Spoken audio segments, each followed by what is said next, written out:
এটার যদি আমি সাইজ লেভেলটা মাপ দিই, এখানে 38 লেখা আছে। কিছুক্ষণ আগে একটা কাস্টমার আমাকে বলে যে এটা কি 38 সাইজ। আসসালামু আলাইকুম গাইস, আমি মানহা ইসলাম কেয়ার অফ ফুটপাথ থেকে বলছি।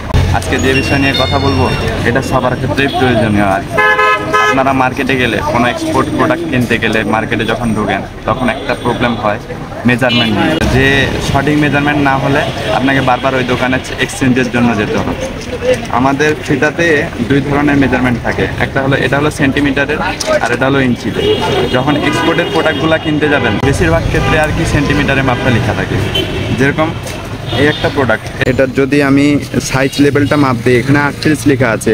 কিছুক্ষণ আগে একটা কাস্টমার আমাকে বলে যে এটা কি 38 সাইজ, কিন্তু এটা আছে 28 সাইজ। ঠিক আছে, এখানে 38 লেখা, এটা কিন্তু সেন্টিমিটারে মাপ লেখা। এটা নিয়ে অনেক কনফিউশন তৈরি হয় কাস্টমারের মধ্যে। এই যে 38, ঠিক আছে, এটা হলো সেন্টিমিটারে মাপ লেখা। আর এটা যদি আমরা ইঞ্চিতে মাপ দিই, যেটা বাংলাদেশে চলে ইঞ্চির মাপটা, এই যে 14-28। এক্সপোর্টের লেভেলগুলো এভাবে লেখা থাকে। এটা লেখা আছে যেরকম ইউরোপিয়ান সাইজ 42, তাই ইউকে সাইজটা শুরু হয় হলো 6, 8, 10, 12, 14, 16 এরকম লেখা থাকে। 2 ইঞ্চি করে এদিক ওদিক থাকে। যেরকম 16 মানে 36 কোমর, ঠিক আছে। এরকম 14 লেখা থাকলে 34, এটা ইঞ্চির মাপ। আমাদের বাংলাদেশের সাইজটা ইঞ্চির মাপ 34, এটা হলো 14 লেখা থাকে।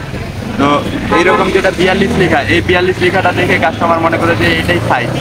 এটা যদি সঠিক জানা থাকে তাহলে বারবার আপনার ওই দোকানে এক্সচেঞ্জের জন্য যেতে হবে না। থ্যাংক ইউ সো মাচ, সবাই ভালো থাকবেন, সুস্থ থাকবেন।